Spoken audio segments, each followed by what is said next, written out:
Our first competitor today is the 8-bit hero. Due to his first-on-nothing mentality, he's often criticised as sometimes being too two-dimensional. He's gone back to basics and is ready to let his racing do the talking. Next we have I'll Be Back. Destined to be the very best like no one ever was. She was melted down in a humiliating defeat in last year's DSODE Cup, but today is keen to get back to the tracks and to the chopper. From the mean streets to the green streets, this infamous Mushroom Kingdom Kingpin skids onto the scene. With a stare that chills, she is ready to put pedal to the metal in her debut DSODE Cup. And last, but definitely not least, is this year's wildcard entry, the Blue Bomber. She surprised everyone, slicing her way to the top against a pool of 15 other competitors. She doesn't run with sharp objects, she roller skates with them. Now let's get right into this year's competition. Who will win, who will lose, and who will eventually get cut? Let's find out. Welcome to the first DSODE Cup. My name is 8-bit hero. And I'm I'll Be Back. And today we're going to be looking at a match between 4 ravaging competitors. First we have I'll Be Back. That's me. Then Ultimate Mario Kart with her ferocious and vicious reach to the top. And then finally, the Blue Bomber, whose game we are playing today and who has sworn that she will not come last. And then finally we have myself, the 8-bit hero. So the first thing we have today is we're looking at the map selection. Now, why does map selection play such a big role in deciding the winner? Well, the maps have all different kinds of layouts and every character has their different strengths and weaknesses. Yeah. So one character's strength will play out a little bit better at a different map than another heavier character, for instance. That's right. So, Toad is often a favourite pick in Mario Kart because the acceleration of Toad really outranks pretty much everyone else. Toad has quite good speed and can really recover from really disastrous situations. Which is why I picked him. And on the other hand, we have Bowser, who often has really great speed but very poor acceleration. So on the map that you see now, Bowser would have quite a hard time trying to recover from many different obstacles. And especially because there are a lot of tight corners and a lot of slow speed traps, he might have a little bit of trouble getting his momentum back up. So we now see Ultimate Mario Kart being the lead within the 4 competitors. Still coming second, but reaching for first. Oh, but no! We have I'll Be Back coming from the rear. Yep. With my specialty move, the wrist flick over jumps. Right, so what does the wrist flick over jumps do? So when you go over little jumps, if you flick your wrist, it gives you, when you've got the controller in, it gives you an extra little burst of speed so that when you land, you go a little bit faster. Right, so this is really important, I think, because as I was playing, I had the wheel, which meant that I couldn't flick my wrist at all. So there was a bit of an advantage or a disadvantage depending on if you like to be tactile, so if you like to actually feel as if you're physically using the wheel, or if you want to have more control. Yep. So,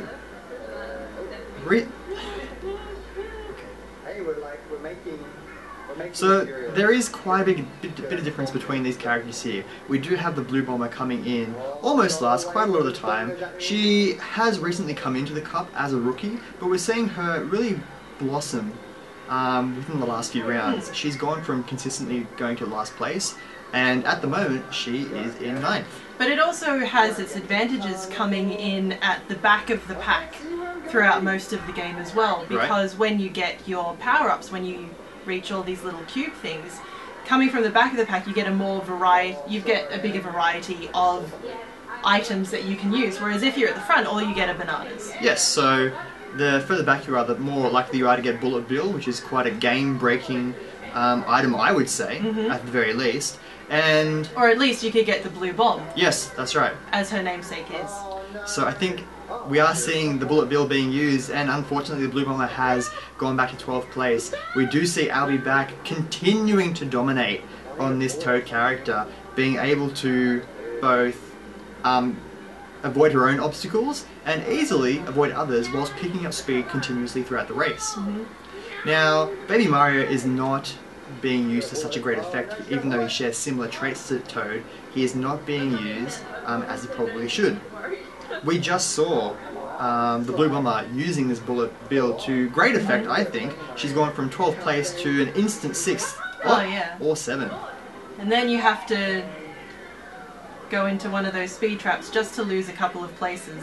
But it was a good recovery using her little mushrooms to pick up speed. But for some reason she is consistently driving herself into the barricade. Yeah.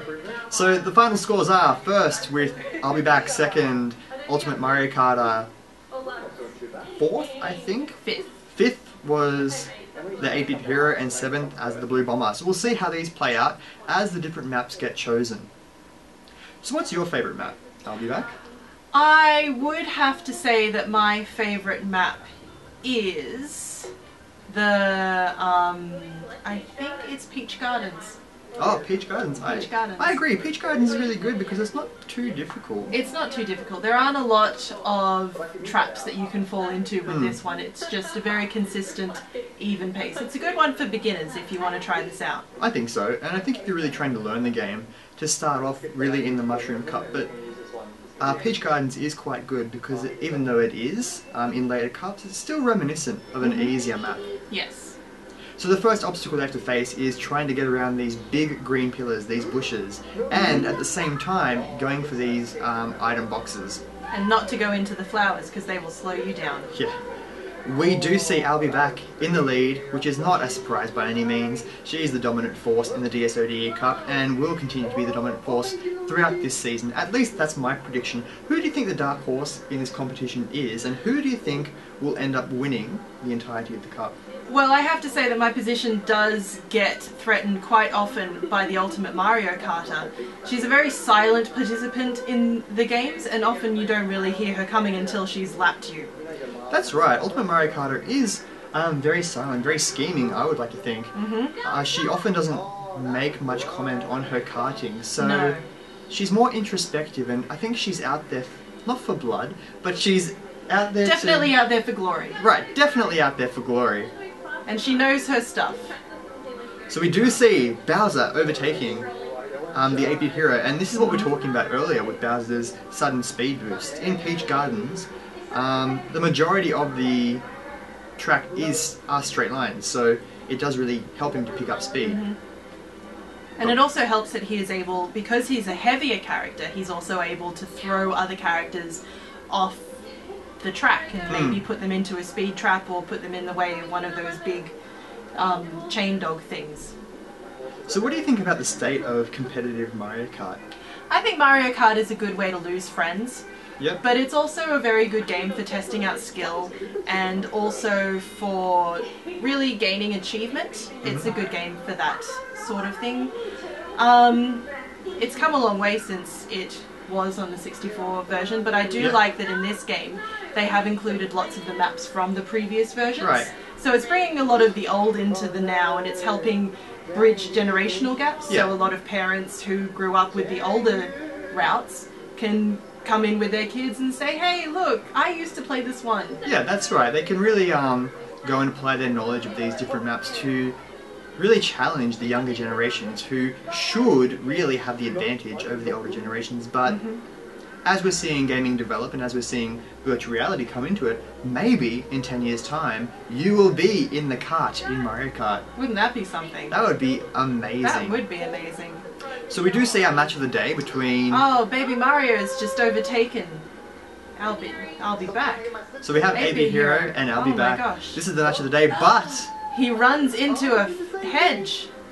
And then we do see Toad pick up speed, but use the question mark box to not such great success. She was aiming for Baby Mario. You really have to be very cautious with the items that you drop, and you have to make sure that you're using them as well as you can. So, Toadstool, I'll be back, did come first in that match, with a very unfortunate red shell being received from Yoshi, who is the Ultimate Mario Kart, to the 8-bit hero. And that's one of the really great things I like to think about. When you receive, for instance, 3 red or 3 green shells, what are your strategies that you like to apply? With 3 red shells, I tend to go onto the offensive and try to attack the people either in front of me or the ones immediately behind me if I happen to be in first place.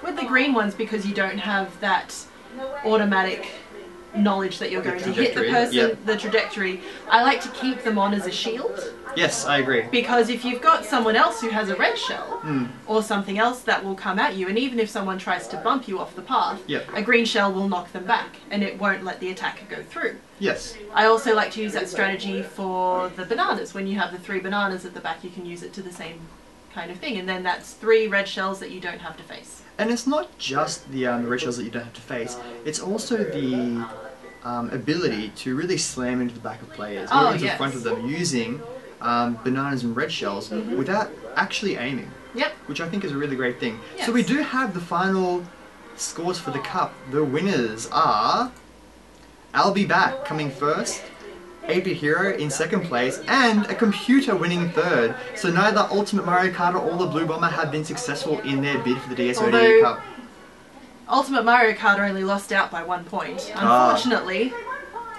So it is quite tragic, but we're not playing for fun, we're playing for keeps.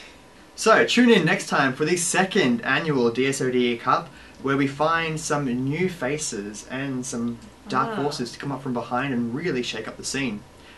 I'm 8-Bit Hero. And I'll be back. And we'll see you next week. See you next week.